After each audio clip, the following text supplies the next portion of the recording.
اسلامی ریاست کا سراب از طارق فتح. حصہ سوم. نتائج. 11واں باب. شریعت، خدا کا قانون یا انسانی نقص. حسن محمود نے اپنی بات پر زور دیتے ہوئے کہا کہ شریعت کوئی مہربان قانونی نظام نہیں ہے، بلکہ یہ عالمگیر ملائیت یعنی تھیوکریٹک اسلامی ریاست قائم کرنے کی بنیاد ہے. مزید یہ کہ شریعت قطعاً اسلام کی روح سے ہم آہنگ نہیں ہے. میں نے اسے ٹوکا. وہ کس طرح؟ اس نے کہا کیونکہ ایسا کوئی قانون جس نے ہمیشہ ہماری ماؤں اور بیٹیوں سے بے انصافی کی ہو اسلامی قرار نہیں دیا جا سکتا. شریعت مسلمانوں کو اسلام کی اخلاقی ہدایت کی روح سے روح گردانی پر مجبور کرتی ہے اور اس کی جگہ عام مسلمانوں کو انسان کی بنائی ہوئی اقتدار کی سیاسی کشمکش کا غلام بنا دیتی ہے. یہ سن 2003 کا موسم گرما تھا. ہم میں سے چند افراد مسلم کینیڈین کانگریس MCC کی اسٹریٹجی میٹنگ میں شریک تھے اور اس بات پر غور کر رہے تھے کہ انٹاریو کے آئلی قوانین میں شرعی قانون متعارف کرانے کی کوشش کیسے ناکام بنائی جائے. کینیڈا کے اسلام پسند کئی برس سے کینیڈین حکومت کو شرعی قوانین کی منظوری کے لیے آمادہ کر رہے تھے. میں نے محمود سے کہا کہ کیا آپ شریعت پر، جسے ائمہ قرآنی تعلیمات پر مبنی قرار دیتے ہیں، بے وزن الزام نہیں عائد کر رہے؟ تو انہوں نے جواب میں کہا ہرگز نہیں. شریعت کی کتابوں میں پائے جانے والے قوانین کی بھاری تعداد انسان کے ہاتھوں نے تحریر کی ہے، لہٰذا ایسے قوانین کو الہامی یا قرآنی کیوں کر قرار دیا جا سکتا ہے؟ انہوں نے فوٹو کاپیوں کا ایک ڈھیر میری طرف بڑھاتے ہوئے غصے سے کہا انہیں پڑھیے، کیا یہ قوانین اسلامی نظر آتے ہیں؟ اس دستاویز میں احادیث نبوی کی لمبی تشریحات کی فہرست اور فقہ کی کتابوں سے لیے گئے شرعی قوانین کے اقتباسات تھے. ان میں سے ایک نے میری توجہ حاصل کر لی. الف. کسی اسلامی ریاست کے سربراہ کو حدود قوانین جن کا اطلاق قتل، جنسی زیادتی اور چوری سے ہے کے تحت مستوجب سزا نہیں سمجھا جا سکتا. ب. اگر کسی شوہر کی لاش پیپ اور خون سے لتھڑی ہے اور بیوی اسے چاٹ لیتی ہے یا پی لیتی ہے تو بھی اس کے ذمے شوہر کے فرائض پورے نہیں ہو سکتے. میں نے کہا کیا تم سنجیدہ ہو؟ کیا یہ شرعی قوانین کا حصہ ہیں؟ اس نے کہا جی ہاں. اسلامی کوڈ قانون کے حصہ سوم کے آرٹیکل 914C کے تحت کسی اسلامی ریاست کے سربراہ کو ہر قسم کے فوجداری مقدمات میں تحفظ حاصل ہے، اور ایک عورت کی ذمہ داری کی یہ مثال کسی اور جگہ سے نہیں بلکہ معروف عالم امام غزالی کی کتاب احیاء العلوم الدین سے لی گئی ہے. کیا عورت کے بارے میں ایسی کسی رائے کو اسلامی سمجھا جا سکتا ہے؟ لیکن اس کے باوجود اسے من و عن درست کہا جاتا ہے. شمالی امریکہ میں اسلام پسندوں کے ایجنڈے کا کوئی تجزیہ کینیڈا کے آبادی کے لحاظ سے سب سے بڑے صوبے انٹاریو میں شریعت کے نفاذ کی کوشش کا کچا چٹھا کھولے بغیر مکمل نہیں ہو سکتا. اسلام پسندوں نے اس پر کام تقریباً مکمل کر ہی لیا ہے. سن 2003 کی اس اسٹریٹجی میٹنگ میں شریک ایک اور شریعت مخالف مسلمان کے الفاظ میں کوٹ اسلام پسند احساس ندامت اور زخمی دل والے لبرلز اور بائیں بازو والوں پر اثر انداز ہو رہے ہیں، اور ان افراد کو بآسانی یہ کہہ کر بیوقوف بنایا جا سکتا ہے کہ شرعی قوانین کینیڈا کی کثیر الثقافت پالیسی کے لیے موزوں ہیں. تاہم ملاؤں نے اب تک جس بات پر غور نہیں کیا وہ یہ ہے کہ یورپ کے برعکس کینیڈا میں شریعہ کی مخالفت میں مسلم کمیونٹی سامنے آ گئی. End quote. شریعت متعارف کرانے سے متعلق اہم کام کے ضمن میں اس کے متحرکین محتاط طور پر یہ بات چھپاتے ہیں کہ کینیڈا میں شرعی قانون نافذ کرنے کی تحریک شروع کرنے والوں میں سے ایک مرحوم سید وسیم مظہر ندوی تھے، جو پاکستان کے وزیر مذہبی امور رہ چکے تھے. مظہر ندوی جو جماعت اسلامی کے رکن تھے، حال ہی میں کینیڈا منتقل ہوئے تھے. وہ یہاں ایک پاک باز اسلام پسند کی حیثیت کے ساتھ آئے. یہ وہی صاحب تھے جنہوں نے اسلام پسند ڈکٹیٹر جنرل ضیاء الحق کے زیر سایہ پاکستان میں شریعت متعارف کرائی تھی. انہوں نے جو کام کیے اس سے پاکستانی قوم آج بھی لرزہ براندام ہے. پاکستان میں مذہبی اقلیتوں اور خواتین کو امتیازی سلوک کا نشانہ بنایا گیا، جبکہ مرتد کا الزام لگا کر کئی افراد کو قتل کیا گیا. سید ندوی ان لوگوں میں بھی پیش تھے جنہوں نے دارالقضاء قائم کیا تھا. 30 مرد مسلمانوں پر مشتمل اس عدالت کو انٹاریو حکومت کی طرف سے اجازت ملنے کی صورت میں شریعت کا نفاذ یقینی بنانا تھا. کینیڈا میں شرعی قوانین متعارف کرانے کا دفاع کرتے ہوئے انہوں نے قدامت پسند رسالے میں لکھا کہ کوٹ مسلمانوں کو اپنے ذاتی تنازعات صرف الوہی قوانین اور ہدایات کے تحت حل کرنے کی اجازت دی جا سکتی ہے، پارلیمنٹ کے بنائے ہوئے قوانین کے تحت نہیں۔ اس سلسلے میں قرآن کا حکم واضح ہے، جہاں خدا مسلمانوں سے فرماتا ہے کہ تم میں سے وہ مسلمان جو اللہ کے احکامات کے تحت اپنے معاملات نہیں نمٹاتے وہ فاسق، فاجر اور ظالم ہیں۔ اینڈ کوٹ۔ انٹیریو میں شریعہ نواز طاقتوں کے عوامی سطح پر وکیل ریٹائرڈ بیرسٹر ممتاز علی ہیں، جنہوں نے خود ساختہ اسلامی ثالثی عدالت قائم کی۔ اس کے علاوہ انسٹیٹیوٹ آف سول جسٹس بنایا۔ وہ سید ندوی سے ایک قدم آگے بڑھتے ہوئے کہتے ہیں کہ ایسے مسلمان جو شریعت کے نفاذ کے مخالف ہیں یا اس کی جائز حیثیت تسلیم نہیں کرتے وہ کافر ہیں۔ ایک ویب سائٹ پر اپنے انٹرویو میں ممتاز علی نے کہا کہ کوٹ مذہبی نقطہ نظر سے وہ مسلمان جو محض عقلی دلیل کے راستے کا انتخاب کرتے ہیں وہ بڑے گناہ کے مرتکب ہوتے ہیں اور اس سے مذہب کی توہین اور شرک کا پہلو نکلتا ہے۔ اینڈ کو یہ انٹرویو پہلے 1995 میں سامنے آیا اور دوبارہ سن 2003 میں اس وقت تسلیم کیا گیا جب شریعت کے موضوع پر ٹورانٹو میں مباحثے اکثر تند و تیز چل رہے تھے۔ یہ ایک تشویشناک اعلان اور دھمکی تھی کہ شریعت کی مخالفت کرنے والوں کو سنگین نتائج بھگتنا پڑیں گے، کیونکہ کافر یا مرتد ہونے کی روایتی سزا موت ہے۔ سید ممتاز علی اور سید وسیع ندوی جیسے لوگوں اور اسلام پسند نیٹ ورک کے مقاصد کے دو پہلو تھے۔ اول یہ کہ وہ شمالی امریکہ میں اسلام پسندوں کا ایک ایسا مرکز قائم کیا جائے جہاں سے حکومتی اور سیاسی پارٹیوں کی سطح پر سرپرستی سے مسلمانوں کے لیے اسلام پسند ایجنڈے کی تکمیل یقینی بنائی جا سکے۔ کینیڈا کثیر الثقافت اور کثیر المذاہب معاشرے کا نمونہ ہے، اس لیے اسلام پسند برطانیہ اور اسکینڈینیویا میں اپنا یہ آپشن استعمال کریں گے، جہاں جرمنی اور فرانس کے برعکس اسلام پسندوں کے ساتھ کافی حد تک سادہ لوح طریقے سے معاملات طے کیے جاتے ہیں۔ دوسرا اور فوری مقصد شمالی امریکہ میں مسلم کمیونٹی پر ملاؤں کی آہنی گرفت قائم کرنا ہے، بالخصوص جنوبی ایشیا کے مسلمانوں کی آبادی پر جو مسلسل شناخت کے بحران یا آئیڈینٹی کرائسس کا شکار ہیں، کیونکہ یہ لوگ اپنے والدین کے پاک و ہند کے پس منظر سے لا تعلق ہو کر یہ ظاہر کرتے ہیں کہ وہ بنیادی طور پر عربی نسل ہیں۔ یہ لوگ ان چند مسلمان گروپوں میں شامل ہیں جنہیں یہ قائل کیا گیا ہے کہ ان کا اپنا ہندوستانی کلچر غیر اسلامی ہے، لہٰذا اسے مٹا دینا چاہیے۔ منصوبہ یہ تھا کہ جب اسلامی قوانین نافذ کرنے والی شرعی ثالثی عدالتیں قائم ہو جائیں گی تو پھر اگلے مرحلے میں ملا اور امام اس تعریف کو مزید محدود بنا دیں گے کہ کس شخص کو مسلمان سمجھا جائے۔ جہاں عربی اور ایرانی مسلمان اس کلب سے باہر نکل کر اپنی ثقافتی اور لسانی روایات سے رجوع کر لیتے ہیں، وہاں جنوبی ایشیا کے مسلمان اسلام پسندوں کے شکنجے میں پھنس جاتے ہیں۔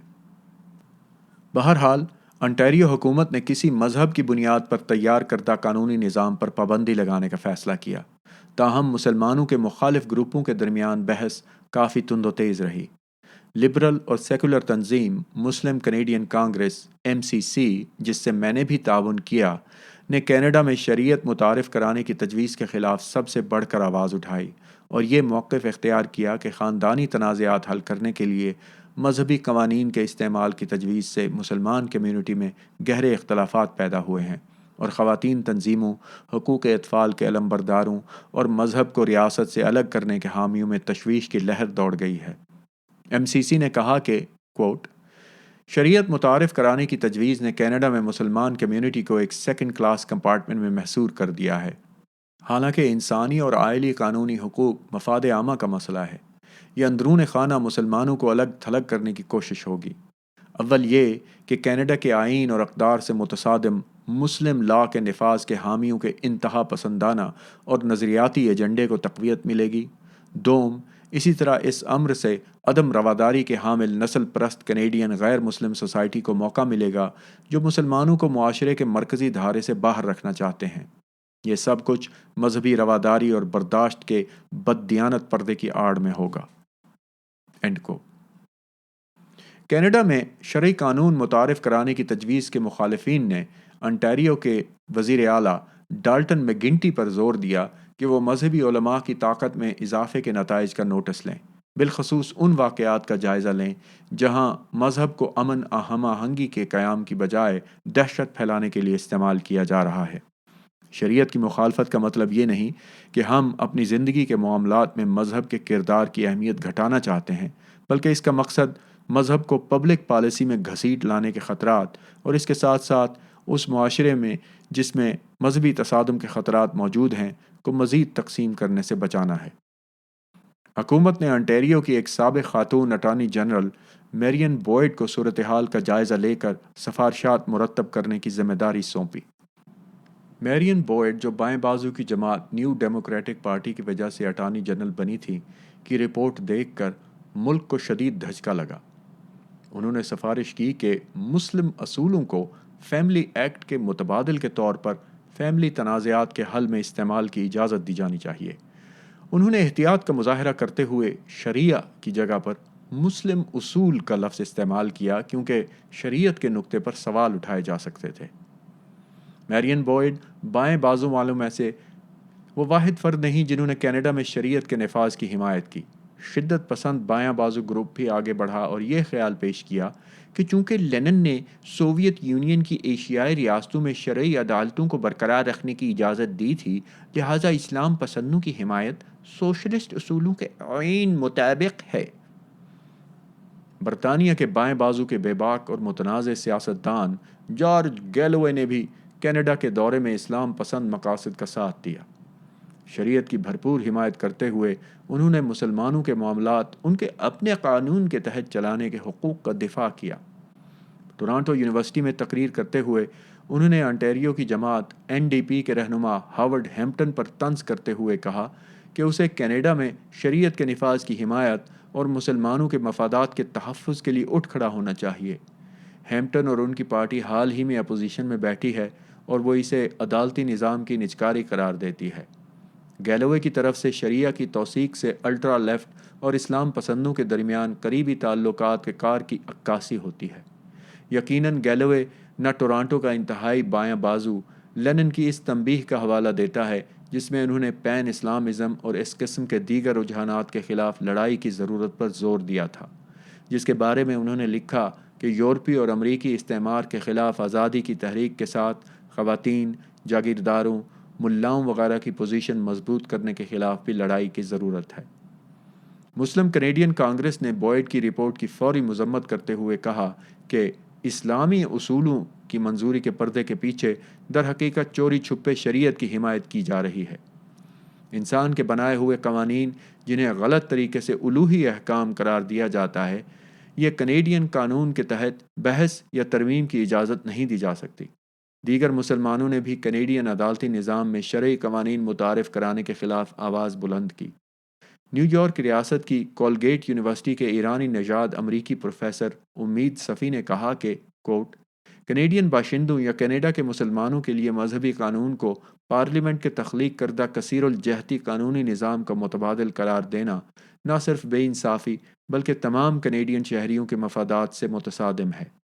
اس کے علاوہ ترقی پسند مسلمانوں کا موقف یہ ہے کہ عدالتی نظام میں شریعت متعارف کرانے سے مسلمان کمیونٹی مزید الگ تھلگ ہو جائے گی، حالانکہ یہ لوگ پہلے ہی کینیڈین معاشرے میں شامل ہونے کی مشکل کام سے نبردآزما ہیں۔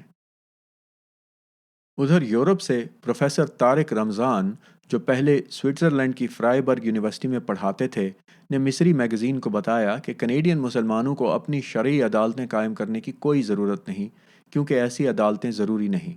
انہوں نے کہا کہ ایسی عدالتیں مسلمانوں میں تخلیقیت کی کمی کی ایک اور مثال ہیں۔ یقیناً طارق رمضان کا بیان مسلمانوں کے لیے ذو معنی مشورہ ہے کہ وہ وقت کا انتظار کریں اور اسی وقت شریعہ کا مطالبہ کریں جب ایسے خیال کے لیے زمین ہموار ہوگی۔ ان کا تخلیقیت کی کمی کا فکرہ اس بات کا اظہار ہے، جیسا کہ کئی لوگ محسوس کرتے ہیں کہ طارق رمضان اخوان المسلمون کی خاندانی روایت سے چمٹے ہوئے ہیں، لیکن وہ بڑے منظم پیرائے میں سیکولر سامعین کو اپنے سیاسی نظریات منتقل کرتے ہیں۔ اگر طارق رمضان کی شریعت پر تنقید ذو معنی ہے تو نوبل انعام یافتہ ایرانی خاتون شیریں عبادی بالکل واضح بات کرنے کی مثال ہیں۔ انہوں نے کینیڈا میں اسلامی عدالتیں قائم کرنے کے خلاف سخت موقف اختیار کیا اور خبردار کیا کہ اس سے انسانی حقوق کی سنگین خلاف ورزیوں کا دروازہ کھل جائے گا۔ چونکہ شریعت کے حامیوں کو پوری مسجد اسٹیبلشمنٹ کی پشت پناہی حاصل ہے، اس لیے مخالفین کا مسلم کمیونٹی سے رابطہ صرف بڑے اخبارات کے کالموں کے ذریعے ہو سکتا ہے۔ یہ بس دو فریقوں کو اظہار رائے کا موقع فراہم کرتا ہے۔ کینیڈا کے کسی ایک مسجد میں بھی شریعت کے مخالفین کو اپنا مقدمہ پیش کرنے کی اجازت نہیں دی گئی۔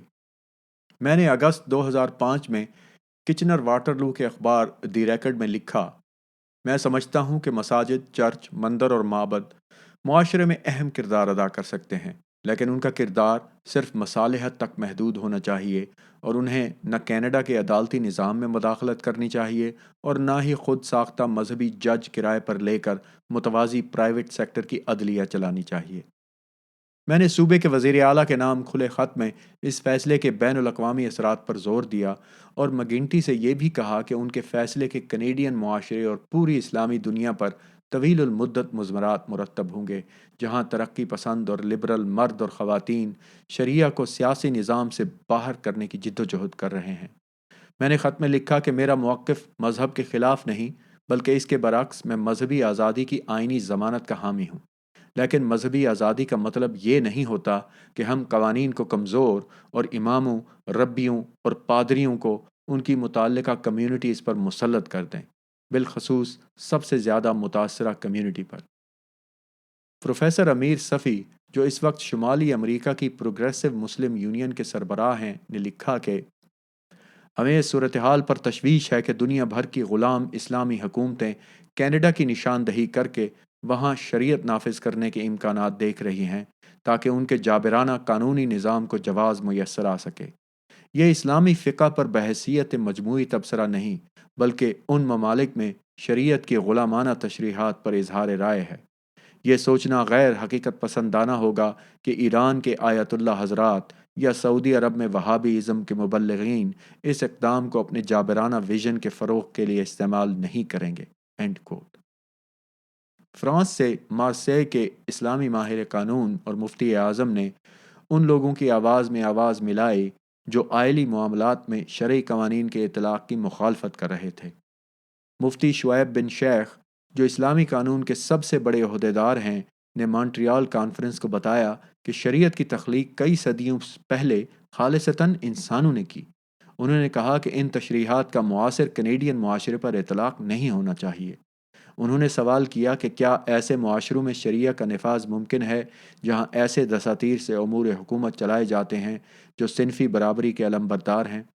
یہ بات انتہائی غیر منطقی ہوگی کہ قبائلی اور پادریوں کے معاشرے میں پروان چڑھنے والے ایسے تصورات کا آج اطلاق کر کے کل کے مفادات کا تحفظ کیا جائے۔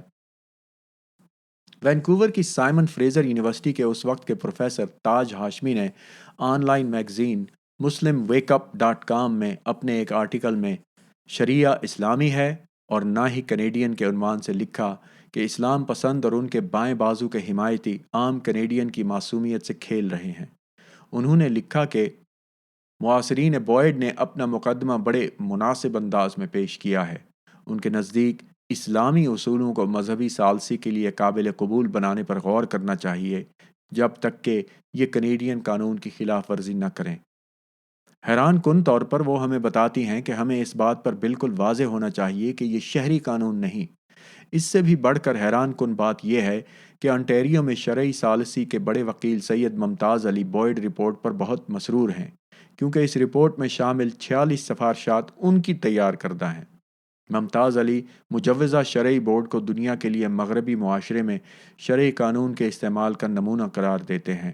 میرین بوائڈ اور ممتاز علی کے تبدیل ہوتے بیانات رپورٹ کے متضاد رنگ کی نشاندہی کرتے ہیں۔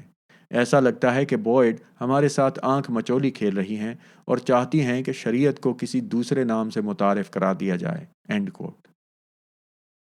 تاج ہاشمی، جو ان دنوں ہانولولو کی ایسٹ ویسٹ یونیورسٹی میں پڑھاتے ہیں، نے خبردار کیا کہ کینیڈا میں شرعی قانون کے نفاذ سے دنیا بھر میں شریعت کے نام پر ہونے والی زیادتیوں کو قانونی جواز مل سکتا ہے۔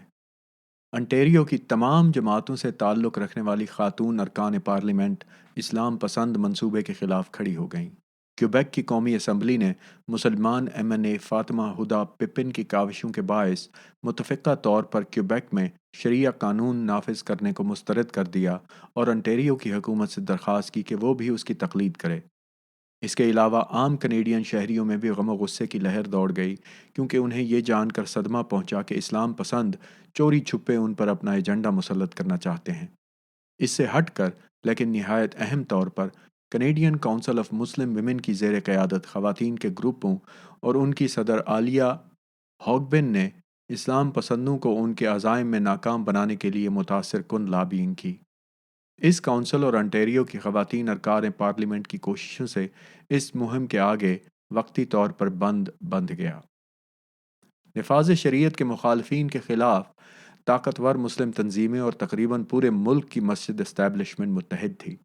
کینیڈین اسلامک کانگریس اور امریکہ میں قائم Council for American Islam Relations CAIR، Islamic Society of North America اور Islamic Circle of North America نے مل کر مہم چلائی اور یہ موقف اختیار کیا کہ کینیڈا میں نفاذ شریعہ سے انکار مسلمانوں کے ساتھ امتیازی سلوک میں اضافے کا باعث بنے گا۔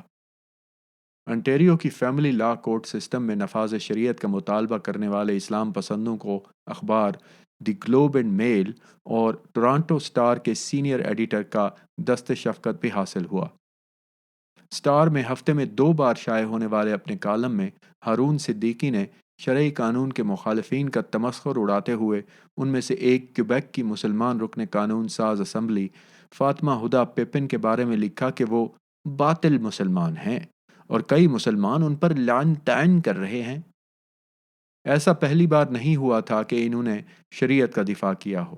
جنوری 2001 میں جب ایک بدنام مقدمے میں نائجیریا کی شرعی عدالت نے ایک کمسن نائجیرین کو 100 کوڑوں کی سزا دی تو ہارون نے اس سزا کے خلاف احتجاج کی مذمت کرتے ہوئے شریعت کا دفاع کیا اور اسے اچھا قانون قرار دیا۔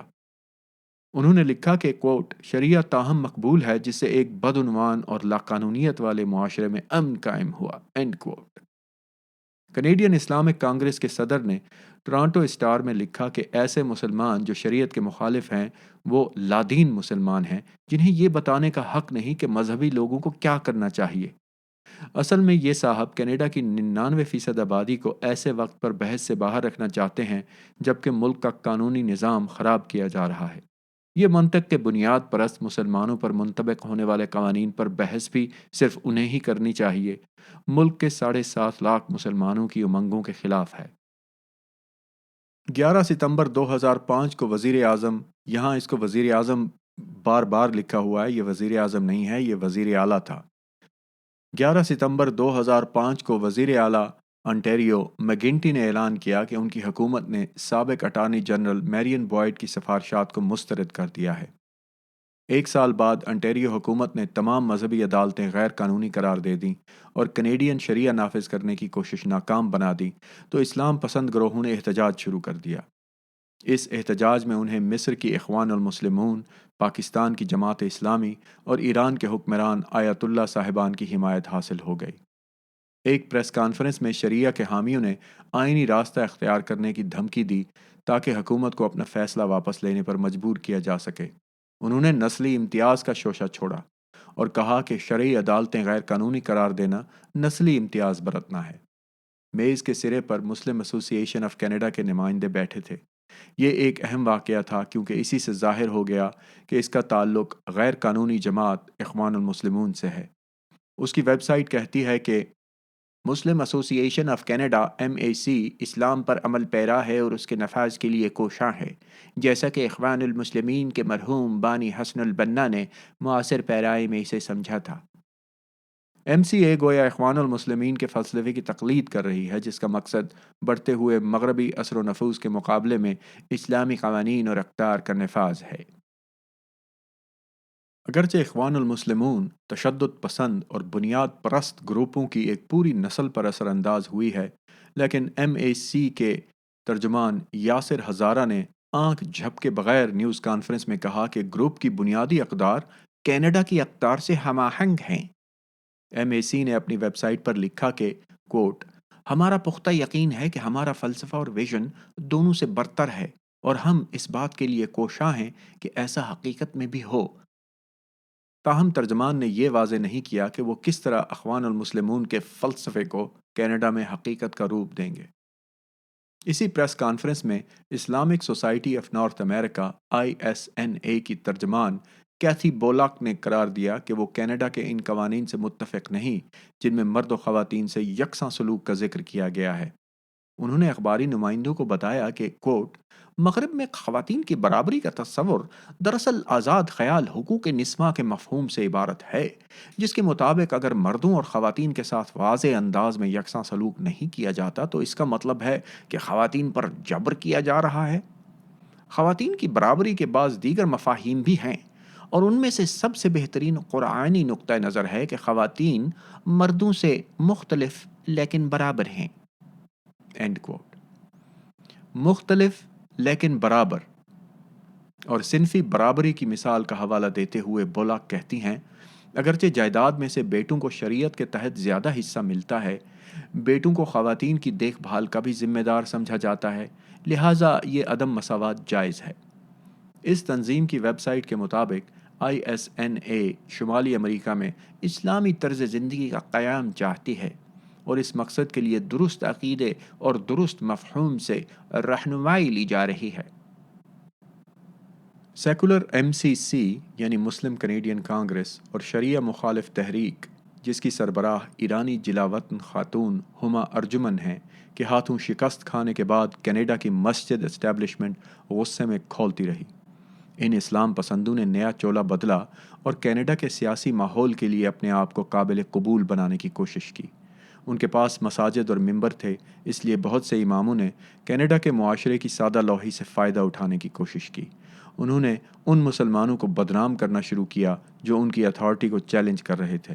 انہوں نے مسلمانوں کے ووٹ کا سہارا لیا، جس کی سیاست دانوں کو ضرورت رہتی ہے۔ سن 2007 میں اسلام پسندوں کے ایک اور گروپ نے اس مرتبہ برطانیہ میں نفاذ شریعت کی مہم شروع کی۔ برطانیہ میں شریعہ پیکج کو یہ کہہ کر مارکیٹ میں متعارف کرایا گیا کہ اس سے نوجوان مسلمانوں میں بڑھتے ہوئے جرائم کی شرح میں کمی ہوگی۔ خیال ہے کہ برطانوی حکومت اپنی روایتی شرافت اور اسلام پسند تحریک کے عزائم سے لا علمی کی بنا پر اس حوالے سے غور کر سکتی ہے۔ برطانیہ اور آئرلینڈ کی یونین آف مسلم آرگنائزیشنز کے جنرل سیکرٹری سید عزیز پاشا نے برطانیہ میں قانون شریعت کے نفاذ کا مطالبہ کرتے ہوئے برطانوی پریس کو بتایا کہ اگر آپ ہمیں مذہبی حقوق دے دیں گے تو ہم نوجوان نسل کو زیادہ بہتر انداز میں قائل کرنے کے قابل ہوں گے کہ ان کے ساتھ دیگر شہریوں کے برابر سلوک کیا جا رہا ہے۔ اینڈ کوٹ۔ پاشا نے کچھ عرصے قبل ہی برطانیہ کے نائب وزیر اعظم جان پرسیکوٹ کے ساتھ 90 نام نہاد مسلم رہنماؤں سمیت ملاقات کی اور برطانوی مسلمانوں کی طرف سے بحر اوقیانوس پر پرواز کرنے والے طیاروں کو اڑانے کی دھمکی کے حوالے سے گفتگو کی۔ کیا شریعت اسلام پسندی سے متاثر دہشت گردی روکنے کا حل ہے؟ ذہن کو چکرا دینے والی تجویز ہے۔ شریعت کو برطانوی نوجوان مسلمانوں میں انتہا پسندی کے تدارک کا ہتھیار بنانے کے مطالبے پر رد عمل ظاہر کرتے ہوئے موجودہ برطانوی وزیر اعظم اب سابق گورڈن براؤن کی کابینہ میں شامل ہونے والے برطانیہ کے پہلے مسلمان وزیر، جو اس وقت لیبر رکن پارلیمنٹ تھے، نے رپورٹروں سے کہا کہ کوٹ اگر آپ کو شرعی قانون کی ضرورت ہے تو آپ سعودی عرب چلے جانا چاہیے۔ And quote. اس بیان پر برطانوی اسلام پسند غضبناک ہو گئے۔ کینیڈا کے اسلام پسندوں سے قریبی رابطے رکھنے والے ہاؤس آف لارڈ کے مسلمان رکن لارڈ نذیر احمد نے فوراً شاہد ملک پر حملہ کرتے ہوئے الزام لگایا کہ وہ نسل پرست برطانوی جماعت برٹش نیشنل پارٹی کے لیے کام کر رہے ہیں۔ شاہد ملک اس وقت عوامی سطح پر مقبول ہوتے تھے۔ BNP کے غنڈوں اور مسلمان نوجوانوں کے درمیان نسل پرستی کے حوالے سے تصادم روکنے کی کوشش کے دوران پولیس نے ان پر تشدد کیا تھا۔ انہوں نے لارڈ نذیر احمد کے الزام کا جواب دیتے ہوئے کہا کہ وہ سچ کے ساتھ نہ کھیلیں۔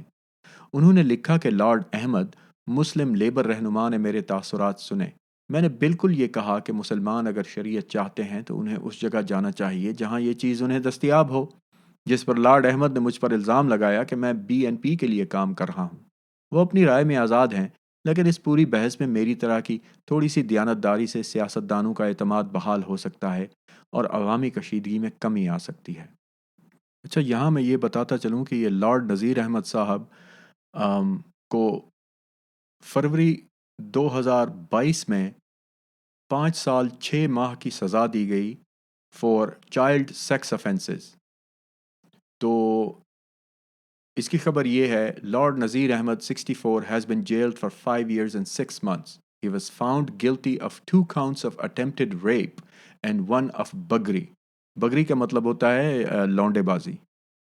تو یہ حضرت صاحب جو اسلام کا بول بالا کر رہے تھے، یہ پکڑے گئے بچوں کے ساتھ زیادتی کرنے کے الزام میں، اور ان پر یہ جرم ثابت ہوا. اور اس کے ساتھ ساتھ انہوں نے لواطت عمل قوم لوط کیا ہے کسی کے ساتھ، اور یہ ثابت ہوا، اور ان کو 5 سال اور 6 ماہ کی جیل ہوئی ہے. آگے چلتے ہیں. اگرچہ کینیڈا میں اسلام پسندوں کو شریعت کے نفاذ کی کوشش میں شکست ہوئی ہے، لیکن وہ اب بھی ملک میں موجود ہیں اور اس مسئلے کو پھر اٹھانے کا ہر ممکن موقع استعمال کریں گے. اس کی وجہ یہ ہے کہ شرعی قانون سے متاثر ہونے والے افراد کی یہ کہہ کر برین واشنگ کی گئی ہے کہ تمہاری مشکلات دراصل خدا کو خوش کرنے کی سمت میں ایک قدم ہے. مصنف حسن محمود نے اس مظہر کو اسٹاک ہوم سنڈروم سے مماثل قرار دیا ہے، جس میں یرغمالی کو اغوا کنندہ سے محبت ہو جاتی ہے. شریعت کیا ہے؟ اسلام پسندوں کے اس دعوے پر کہ شریعہ عالمگیر سطح پر قبول کیا جانے والا اسلامی قانون ہے کے برعکس یہ لفظ متنازع ہے. جیسا کہ کینیڈا میں ہونے والی بحث سے ظاہر ہوا کہ اس کے مخالفین بیشتر مسلمان تھے. یقیناً اسلام قرآن کی بنیاد پر استوار مذہب ہے. اللہ کی طرف سے حضرت جبرائیل کے ذریعے حضرت محمد صلی اللہ علیہ وسلم پر نازل فرمائی گئی وحی قرآن میں 3 مقامات پر لفظ شریعت استعمال ہوا ہے. پہلی جگہ پر سورہ نمبر 45 میں اسے اسم کے طور پر استعمال کیا گیا ہے، اور 2 مرتبہ سورہ نمبر 48 اور پارہ نمبر 5 میں یہ لفظ بطور فعل سامنے آتا ہے. شریعت کی اصطلاح کا مطلب ہے طریقہ یا پانی کے ذریعے بند کی طرف جانے والا راستہ. اسلام کی مذہبی اصطلاح میں اس کا مطلب اسلامی قانون کا مجموعہ ہے. شریعہ ایک ایسا لیگل فریم ورک ہے جس کے اندر اسلامی معاشرے میں رہنے والے افراد اپنی زندگی کے نجی پہلوؤں کو ریگولیٹ کرتے ہیں. یہ قوانین اکثر ملک کے دیگر قوانین سے متصادم ہوتے ہیں. اپنی نوعیت اور فطرت میں قدامت کی حامل شریعت آج کی جدید روزمرہ کی زندگی کے پہلوؤں سے نمٹنے کی کوشش کرتی ہے. اس میں سیاست، معیشت، بینکنگ، بزنس لا، کانٹریکٹ لا، خاندان، جنسیت، صفائی اور سماجی ایشو بھی شامل ہیں. تاہم ان میں سے اکثر قوانین عام فانی افراد کی تخلیق ہیں. ان پر کبھی کسی پارلیمنٹ میں بحث کی گئی، نہ ان کی کوئی اسکروٹنی ہوئی. قانونی اسکالر ایل علی خان لکھتے ہیں کہ معاشرے میں یہ ابہام پایا جاتا ہے کہ دانشورانہ تشریحات بھی قرآن و سنت کی طرح مقدس اور نظر ثانی سے مبرہ ہیں. قرآن اور سنت ناقابل ترمیم بنیادی قانون ہیں، اور انہیں مسلسل تبدیل ہونے والے قانون یعنی فقہ سے الگ رکھنا چاہیے. بنیادی ماخذ، بیسک کوڈ اور فقہ کے درمیان تجزیاتی تفریق شریعت کی اصطلاح کے حوالے سے ابہام دور کرنے کے لیے ضروری ہے. اصل میں شریعہ کم از کم 10 ماخذ سے اخذ کی گئی ہے. یہ ماخذ ہیں قرآن، سنت رسول اللہ، اجماع، قیاس، کلچر اور صحیفوں کے پرانے قوانین، مقامی رسوم، آزادانہ رائے، عوامی مفاد، عدل و انصاف، تسلسل کا قرینہ. قرآن مجید کے سوا شریعہ کے دیگر تمام ماخذ انسانی ہیں، تو پھر ایسا قانون جس کا بیشتر حصہ انسان کا تیار کردہ ہو، آخر کس طرح اللہ کا قانون قرار دے کر انسانوں پر مسلط کیا جا سکتا ہے؟ اس کے علاوہ یہ بھی حقیقت ہے کہ ممتاز مسلمان فقہا نے تاریخی شرعی قوانین کی تیاری کے لیے کبھی قرآن سے مدد لینے سے اتفاق نہیں کیا. انہوں نے ان آیات کے متبادل معنی اور تشریحات بیان کیے. کثرت زوج، بیوی پر تشدد، مردوں کا رکھیل رکھنے کا حق اور غلامی اس کی مثالیں ہیں. حتیٰ کہ قرون اولیٰ میں شریعہ میں پیش رفت کا جلد بازی سے مطالعہ بھی ثابت کرے گا کہ یہ قوانین ہرگز قرآنی نہیں بلکہ انسانوں کے بنائے ہوئے تھے. اس سے بھی پیچھے جائیں تو ان کا مقصد سخت قبائلی اور قابل نفرت قوانین کو اسلامی بنا کر عوام کو بادشاہوں کے اقتدار پر سوال اٹھانے سے روکتا ہے. اگر ہم شریعت کو بہتر طور پر سمجھنا چاہتے ہیں تو اس کے لیے اس کے وقت اور زمانے کو دیکھنا ہوگا. نمبر 1، 610 تا 632 قرآن. خدا کی طرف سے حضرت محمد پر وحی مکمل ہوئی. خدا نے آخری آیت میں فرمایا، آج ہم نے تم پر تمہارا دین مکمل فرما دیا، الیوم اکملت لکم دینکم۔ نمبر 2، 700 تا 850 شریعہ، 5 ائمہ کرام کی طرف سے تیار کردہ قانونی ضابطے۔ امام ابو حنیفہ 699 تا 767، امام جعفر صادق 702 تا 765، امام شافعی 767 تا 820، امام مالک 712 تا 795، امام حنبل 778 تا 855۔ نمبر 3، 800 تا 900 عیسوی احادیث نبوی کے مجموعوں کا حضرت محمد صلی اللہ علیہ وسلم کے انتقال سے 200 سال بعد ریکارڈ۔ صحیح بخاری، امام بخاری نے مرتب کی، المتوفی 870 عیسوی۔ صحیح مسلم، امام مسلم نے مرتب کی، المتوفی 876 عیسوی۔ صحیح ترمذی، امام ترمذی نے مرتب کی، المتوفی 870 عیسوی۔ صحیح ابو داود، امام ابو داود نے مرتب کی، المتوفی 888 عیسوی۔ صحیح مالک موطا، امام مالک نے مرتب کی، المتوفی 795 عیسوی۔ صحیح ابن ماجہ، امام ابن ماجہ نے مرتب کی، المتوفی 886 عیسوی۔ یہ جانتے ہوئے کہ اسلام خاندانی یا موروثی حکمرانی کی اجازت نہیں دیتا، یہ ٹائم لائن واضح طور پر اشارہ کرتی ہے کہ مسلمان بادشاہوں یعنی خلفاء نے پہلے شرعی قوانین 700 تا 850 عیسوی تخلیق کیے تاکہ ان کے غیر اسلامی اقتدار کو جواز مل سکے۔ پھر اگلے 100 سال تک یعنی 800 سے 900 عیسوی تک احادیث نبوی کی کتابیں مرتب کی گئیں تاکہ شریعت کو بطور اسلامی قانون جائز قرار دیا جا سکے۔ تقریباً دکھائی دیتا ہے کہ پرانی تاریخ سے یہ تمام مشق اس حقیقت پر بھاری پردے ڈالنے کی کوشش ہے کہ حضرت محمد صلی اللہ علیہ وسلم کے مذہب اسلام پر بادشاہوں نے قبضہ کر لیا تھا۔ قرآن مقدس بنیادی قوانین کا ماخذ ہے، جبکہ اس کی تشریح لوگوں پر اپنے مخصوص ماحول کے مطابق چھوڑ دی گئی ہے۔ ان بنیادی قوانین کے فریم ورک کے اندر رہتے ہوئے اگر حالات اجازت دیتے ہوں تو ان کی تشریح میں تبدیلی لائی جا سکتی ہے۔ اگر اس تشریح یا تفصیل کا نام شریعت ہے تو بنیادی اجزاء ناقابل تبدیل ہوں گے، جبکہ شریعت چشمے سے ابلنے والے تازہ پانی کی طرح مسلسل تبدیل ہوتی رہتی ہے۔ اگر یہ پانی کھڑا ہو جائے گا تو اس میں سے بدبو آنا شروع ہو جائے گی، یہ بجائے زندگی کی نشو و نما کے نقصان دہ ہو جائے گا۔ اسلامی قانون جسے آج کے دور کی شریعت کے طور پر پیش کیا جاتا ہے، کئی صدیوں سے بدبودار ہو چکا ہے۔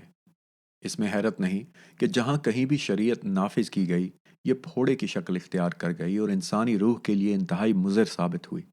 جس چیز کو شریعہ کے طور پر پیش کیا جاتا ہے اسے بدبودار پرانی پانی کہنا چاہیے۔ دنیا کے ممتاز ترین فقہا میں شامل ہاشم کمیلی کا کہنا ہے کہ نفاذ شریعت کو مسلمان حکمرانوں کی مطلق العنان نوعیت سے نقصان پہنچا۔ وہ لکھتے ہیں کہ ایک قرآنی حکم بیک وقت واضح یا مبہم نوعیت کا حامل ہو سکتا ہے۔ ایک وقت میں 7-8 علماء ایک مسئلے پر مختلف رائے کا اظہار کرتے تھے۔ جب کوئی حکمران قرآن کی مخصوص تشریح کا اطلاق کرتا اور اسے قانون کا درجہ دیتا تو ہر کسی کے لیے اس پر عمل کرنا واجب ہو جاتا تھا۔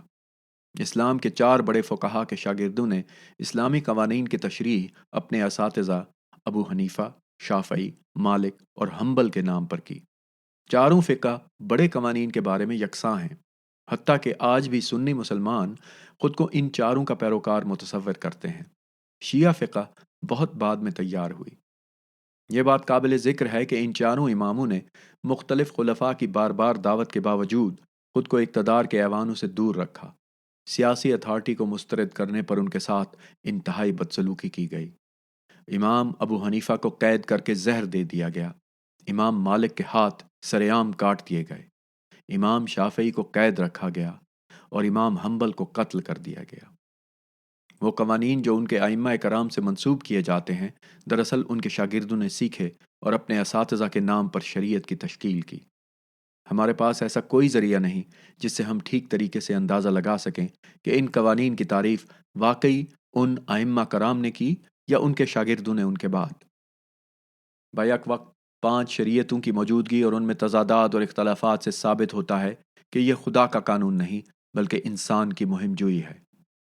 اس کے ساتھ ساتھ شرعی قوانین میں 7 حدود قوانین ہیں، جن میں سنگساری، چور کے ہاتھ کاٹنا وغیرہ شامل ہیں۔ اسلام پسند قرار دیتے ہیں کہ ان قوانین میں انسان کی مداخلت سے کوئی تبدیلی، ترمیم، کمی یا اضافہ نہیں کیا جا سکتا۔ جیسا کہ جدید سیاسی اسلام کے بانی ابو الاعلیٰ مودودی کہتے ہیں کہ کوٹ جہاں خدا یا اس کے پیغمبر کے احکامات پہلے سے موجود ہوں، کوئی مسلمان رہنما یا قانون ساز یا مذہبی اسکالر اپنی آزادانہ رائے نہیں دے سکتا، حتیٰ کہ پوری دنیا کے مسلمان مل کر بھی چھوٹی سی تبدیلی بھی نہیں کر سکتے۔ End quote. ایسے حتمی فیصلوں سے شریعت کو مؤثر سیاسی آلہ بننے کا موقع ملتا ہے، جس کے خلاف صرف چند مسلمان اپنی زندگی خطرے میں ڈال کر اعتراض کرتے ہیں۔ شریعت سیاسی اسلام کا اعلی کار بن چکی ہے۔ اس کے پیروکار یہ سمجھتے ہیں کہ یہ خدا کا الہامی حکم ہے کہ نفاذ شریعت کے لیے عالمگیر اسلامی ریاست قائم کی جائے۔ اس تناظر میں شریعت پولیٹیکل اسلام کے ادارے کا غیر رسمی آئین ہے، جس کا اظہار سیاسی اسلام کے بانی مولانا مودودی نے ان الفاظ میں برملا کیا ہے۔ کوٹ اسلام زمین پر ان تمام ریاستوں اور حکومتوں کو تباہ کرنے کی اجازت دیتا ہے جو اس کے نظریے اور پروگرام کی مخالفت کرتے ہیں۔ اگر اسلامی پارٹی کو کافی وسائل دستیاب ہوں تو وہ غیر اسلامی حکومتوں کا خاتمہ کر کے ان کی جگہ پر اسلامی حکومتوں کا اقتدار قائم کر سکے گی۔ End quote. یہی وہ جارحانہ اور احساس برتری پر مبنی تصور ہے جو نوجوان مسلمانوں کو اسلامی ریاست کے قیام کے لیے تشدد اور دہشت گردی پر اکساتا ہے۔ بعض شرعی قوانین نہ صرف اسلام کے لیے خفت کا باعث ہیں بلکہ مسلمانوں پر ایک سنجیدہ ذمہ داری بھی ڈالتے ہیں۔ ان قوانین کی تنسیخ یا ان کو مسترد کرنے والے کو کفر کے فتووں کا سامنا کرنا پڑتا ہے۔ اس کے باوجود ان قوانین کی اشتعال انگیز نوعیت مسلمانوں کو اس بات پر قائل نہیں کر سکی کہ وہ اٹھ کھڑے ہوں اور کہیں کہ کوٹ یہ سب کچھ ہمارے نام پر نہ کرو۔ And quote. ہاشم کمیلی اپنی کتاب اسلامی فقہ کے اصول میں کہتے ہیں کہ میں نے کئی مواقع پر مسلم اسکالروں اور فقہا کو درپیش چیلنج کی نوعیت پر تبصرہ کیا ہے کہ اصول فقہ اور اجتہاد کے طریقے کا احیاء کر کے اسے قانون سازی اور جدید دور کی حکمرانی کا لازمی جزو بنا لیا جائے۔ End quote. یہ بات حیران کن نہیں کہ کوٹ سیاسی اسلام کی وکالت کرنے والے اجتہاد اور اصول فقہ جیسے ابتدائی دور کے طریقوں کے احیاء کی طرف رجوع نہیں کرتے۔ اس کی 3 وجوہات ہیں۔ ایک، شریعہ کی اصلاح نہیں کی جا سکتی بلکہ اس کی اجزائے ترکیبی اور طریقہ کار قرآن کے پیرائے اور معیار کے برعکس ہیں۔ ہاشم کمیلی بجا کہتے ہیں کہ کئی عوامل کے لحاظ سے اصول فقہ اب ان مقاصد کے حصول کے قابل نہیں رہی جن کے لیے دراصل اسے تیار کیا گیا تھا۔ اصول فقہ کو بیشتر اوقات ایک ایسی نظریاتی صنف قرار دیا جاتا ہے جو سماجی تبدیلی کی حقیقتوں سے تعلق کھو چکی ہے۔ اینڈ کوٹ۔ نمبر 2، روایتی قدامت پسند، اسلام پسند قیادت، دانشوری، ذہانت، علم، دانائی، شاعرانہ رغبت بشمول حس مزاح جو کسی معاشرے کی اصلاح کے لیے ضروری ہوتی ہے۔ جب مذہبی طبقے کی انتہائی بے ضرر سے بے عزتی ہوتی ہے تو وہ اپنے عدم تحفظ کا اظہار کرتا ہے۔ ان لوگوں کے لیے اب شاید ہی ممکن ہے کہ یہ اپنے مذہبی اجتماعات یا مذہب کے اندر نشاط ثانیہ کا آغاز کر سکیں۔ نمبر 3، موجودہ بین الاقوامی قانون شریعہ کے لیے ایک اور چیلنج بن گیا ہے۔ وہ ہے عالمگیر انسانی حقوق کا تصور۔ عبداللہ النعیم ایمری یونیورسٹی کے قانون کے سوڈان نژاد امریکی پروفیسر نے اپنی کتاب ٹورڈز این اسلامک ریفارمیشن میں لکھا ہے کہ کوٹ موجودہ بین الاقوامی قانون اور اس کے تحت حقوق انسانی کے معیارات شریعہ کے بنیادی اصولوں کے ساتھ نہیں چل سکتے۔ اینڈ کوٹ۔ ہاشم کمیلی کہتے ہیں کہ شریعہ کی تخلیق کے اوزار اسلام کے سیاق و سباق اور معیاری پہلوؤں کی تعریف نہیں کرتے، جس سے شریعت کے بنیادی ڈھانچے میں مہلک خلا پیدا ہو گیا ہے۔ وہ کہتے ہیں کہ اصول کی قانونی تھیوری اپنی بناوٹ میں زمانے کے عوامل کو نظر انداز کر دیتی ہے۔ End quote. ایک اور اسلامی اسکالر عبدالعزیز سچی دینا نے اپنی کتاب Islamic roots of democratic pluralism میں لکھا ہے کہ مسئلہ اس وقت پیدا ہوتا ہے جب تاریخی ضروریات کو معاصر سیاسی پالیسیوں کو منصفانہ قرار دینے کے لیے استعمال کیا جاتا ہے۔ End quote. اقوام متحدہ کے عالمگیر اعلان انسانی حقوق کا آرٹیکل نمبر 1 کہتا ہے کہ تمام انسان آزادی، عزت و وقار اور حقوق کے ساتھ پیدا ہوئے۔ آرٹیکل 2 میں لکھتا ہے کہ اس اعلامیے کے تحت تمام انسانوں کو حقوق اور آزادیاں کسی تفریق، رنگ، نسل، جنس، زبان، مذہب یا رائے، قومیت یا سماجی تعلق سے قطع نظر حاصل ہیں۔ آرٹیکل 7 میں کہا گیا ہے کہ تمام انسان قانون کی نظر میں برابر ہیں اور انہیں قانون کے تحت کسی امتیاز کے بغیر تحفظ کا یکساں حق حاصل ہے۔ تمام افراد کو اس اعلامیے میں کسی امتیاز یا امتیازی سلوک کی ترغیب کے خلاف یکساں تحفظ حاصل ہے، اور آرٹیکل 16 کہتا ہے کہ بالغ مردوں اور خواتین کو کسی نسل، قومیت یا مذہب کے فرق کے بغیر شادی کرنے اور اپنا خاندان تشکیل دینے کا حق ہے۔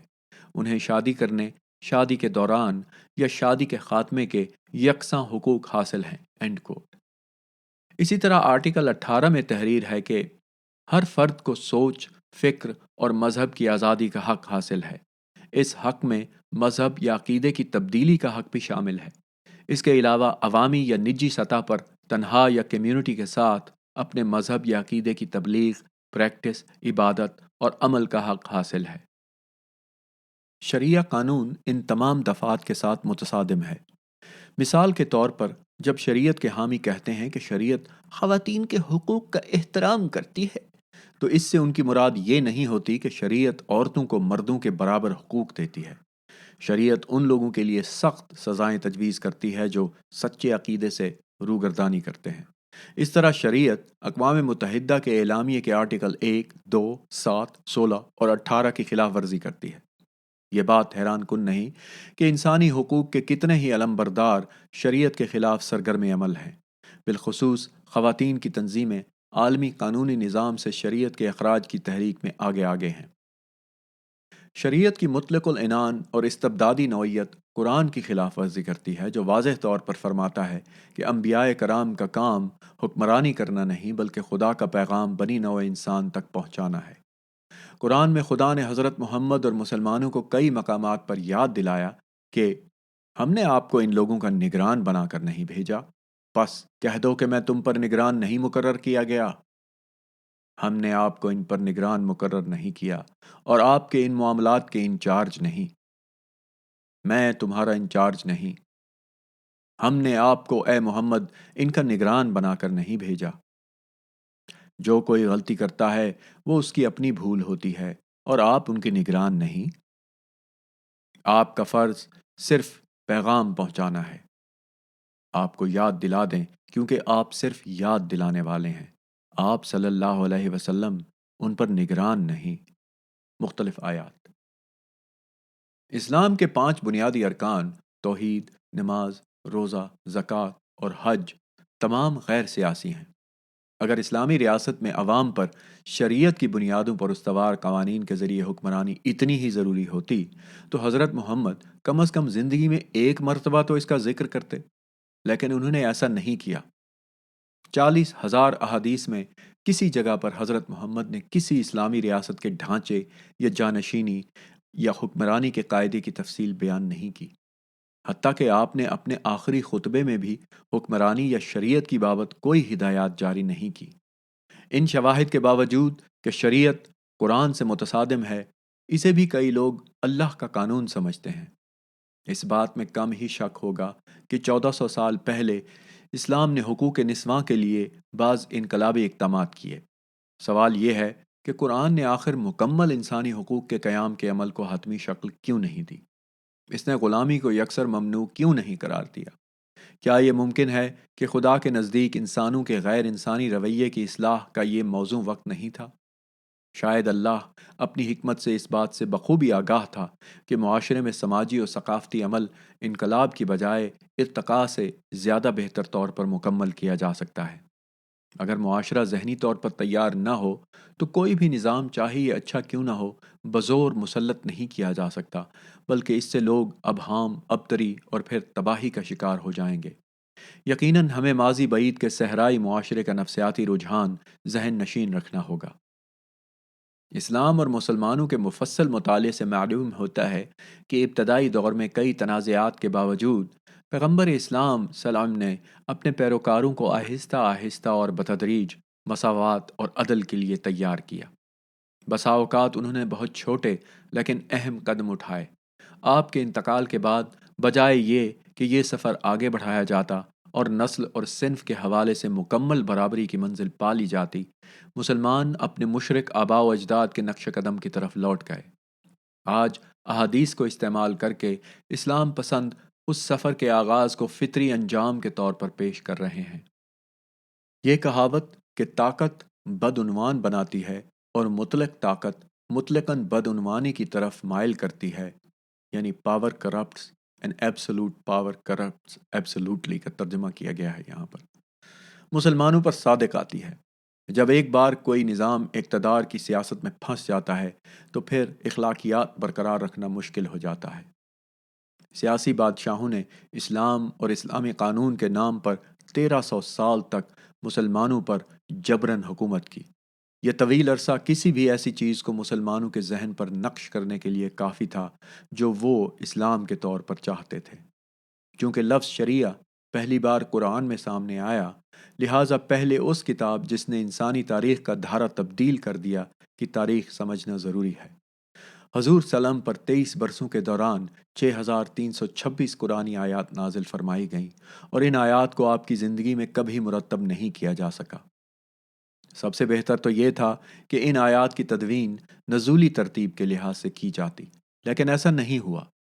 پہلی مرتبہ حضرت عثمان کے دور میں قرآن کو کتابی شکل میں جمع کیا گیا۔ انہوں نے ترتیب نزولی کا خیال رکھے بغیر قرآن کی تدوین سورتوں کے حجم کے لحاظ سے کی۔ تاہم اس کتاب کی کم از کم ایک اور مدون شکل کا ریکارڈ بھی تاریخی حوالوں میں ملتا ہے۔ شیعہ مسلمانوں کے احادیث کے بڑے مجموعے احادیث الکافی میں رقم ہے کہ شیعہ اور سنی علماء میں اس بات پر کوئی اختلاف نہیں کہ امیر المؤمنین علی ابن ابی طالب کے پاس قرآن کا ایک خصوصی نسخہ موجود تھا جو انہوں نے خود جمع کیا تھا۔ اس نسخے میں درج ذیل خصوصیات اور خصوصی نکات تھے۔ اس کی تدوین ترتیب نزولی کے لحاظ سے کی گئی۔ ان میں سے بعض حصے اگرچہ آپ پر نازل کیے گئے تھے، تاہم یہ قرآن کا حصہ نہیں تھے۔ اس نسخے میں ان افراد اور مقامات وغیرہ کا بھی ذکر تھا جن کے بارے میں آیات نازل ہوئیں۔ امیر المومنین علی ابن ابی طالب نے یہ نسخہ مدون کر کے حکمرانوں کے حوالے کر دیا جو پیغمبر اکرم کے پیروکار تھے، لیکن انہوں نے بھی اسے خفیہ رکھا اور یہ اب تک ائمہ کرام کے پاس مخفی ہے۔ شیعہ فقہا کے اس دعوے سے قطع نظر کہ حضرت علی کے پاس قرآن کا مختلف نسخہ موجود تھا، دونوں میں فرق صرف ترتیب یا پھر تفسیر کا تھا۔ تاہم یہ حقیقت ہے کہ کئی شرعیہ قوانین قرآن سے مختلف ہیں۔ حسن محمود کی کتاب اسلام اور شریعہ میں ایسے شرعی قوانین کی تفصیلی فہرست موجود ہے جو قرآنی آیات سے متصادم ہیں۔ اس کے علاوہ ان خلاف ورزیوں کے میکانزم کا بھی ذکر ہے۔ ذیل میں ان شرعی قوانین کی مختصر تفصیل بیان کی جا رہی ہے۔ نمبر 1، شرعی قانون میں زنا کے مرتکب افراد کو سنگسار کرنا قرآن کی سورۃ 24 آیات 2 اور 3، سورۃ 4 آیات 15، 16 اور 25 کی خلاف ورزی ہے۔ قرآن نے زانیوں کے لیے موت کی سزا مقرر نہیں کی، بلکہ قرآن ایسے جرم کی معافی قبول کرتا ہے۔ نمبر 2، شرعی قانون کے تحت زیادتی کا نشانہ بننے والی خاتون کو الزام ثابت کرنے کے لیے 4 مسلمان مردوں کی گواہی پیش کرنے کی شرط ہے۔ یہ اس قرآنی حکم کا مذاق اڑانے کے مترادف ہے جو زنا کے ثبوت کے لیے ریاست کو گواہ پیش کرنے کا حکم دیتا ہے، جو تقریباً ناممکن ہے۔ کسی زیادتی کے واقعے کی شاذ و نادر ہی 4 گواہیاں ہوتی ہیں۔ اس طرح شریعت کے تحت زیادتی کی سزا تقریباً ناممکن ہے۔ نمبر 3، حدود یا فوجداری مقدمات میں شرعی قانون کے تحت خواتین کی شہادت مسترد کرنا قرآن کی سورۃ 24 اور 11 تا 20 کی خلاف ورزی ہے۔ ان آیات میں شریعت کے برعکس ملزم نہیں بلکہ مدعی کے لیے رویے کے اصول کی پابندی ہے۔ نمبر 4، شریعت کے تحت مرتد کا قتل سورہ 4 کی آیت 94، سورہ 2 کی آیت 256، سورہ 3 کی آیت 88، 89، سورہ 16 کی آیت 106 کی خلاف ورزی ہے۔ حضور کی زندگی میں 3 ایسے افراد کی مثال ملتی ہے جنہوں نے دائرہ اسلام سے خروج کیا، لیکن ان میں سے کسی کو موت کی سزا نہیں ملی۔ نمبر 5، شریعت کی طرف سے مسلمان شوہر کو اپنی بیوی کو فوراً طلاق دینے کی اجازت ہے۔ یہ روایت قرآنی سورۃ 2 آیات 228 اور 29، سورہ 65 کی آیات 1 اور 2 کے منافی ہے۔ نمبر 6، اگر ایک مطلقہ خاتون دوبارہ پہلے شوہر سے شادی کرنا چاہے تو شریعت اس خاتون پر شرط لگاتی ہے کہ پہلے وہ کسی اجنبی سے شادی کر کے اس کے ساتھ ہم بستری کرے، اور اگر وہ خود اس خاتون کو رضاکارانہ طور پر چھوڑ دے تو یہ پہلے شوہر سے رجوع کر سکتی ہے، یعنی حلالہ کی بات ہو رہی ہے۔ شرعی بینکاری۔ کینیڈا میں صرف آئلی قوانین میں شریعت نافذ کرنے کا مطالبہ نہیں کیا جا رہا ہے۔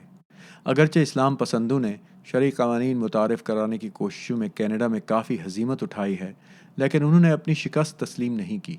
اصل میں ان کا منصوبہ یہ ہے کہ کسی بھی شکل میں شریعہ کو جہاں اسے مغربی لغت میں قبولیت مل سکے متعارف کرایا جائے۔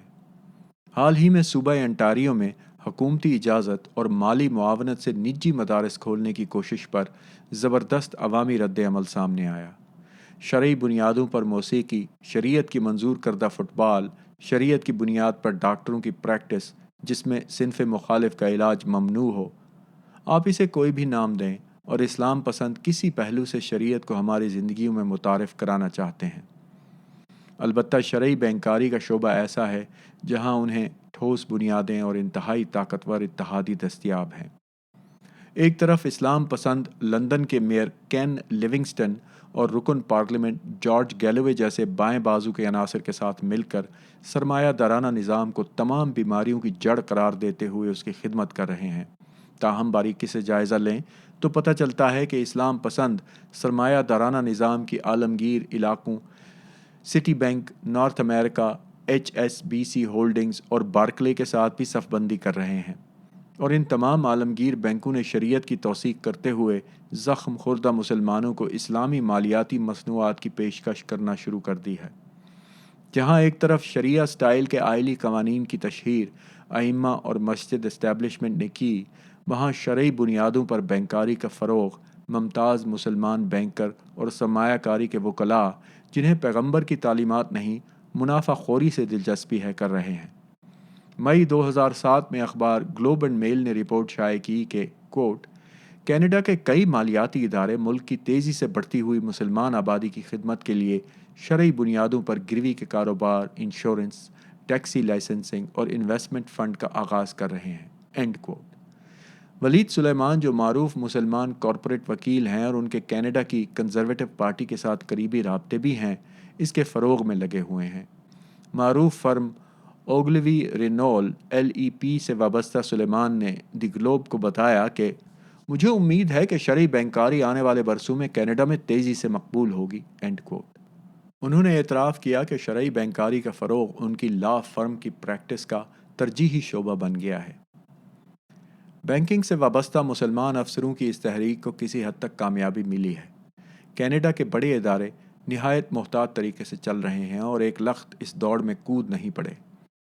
دی گلوب نے لکھا ہے کہ جہاں رائل بینک آف کینیڈا نے شرعی مالیاتی مصنوعات کا تجربہ کر کے چند برس قبل اندازہ لگایا تھا کہ مارکیٹ میں اسے زیادہ پذیرائی نہیں مل رہی، وہاں دیگر کینیڈین بینک اسے آسان معاملہ سمجھ کر اسلامی بینکاری کے لیے پر تول رہے ہیں۔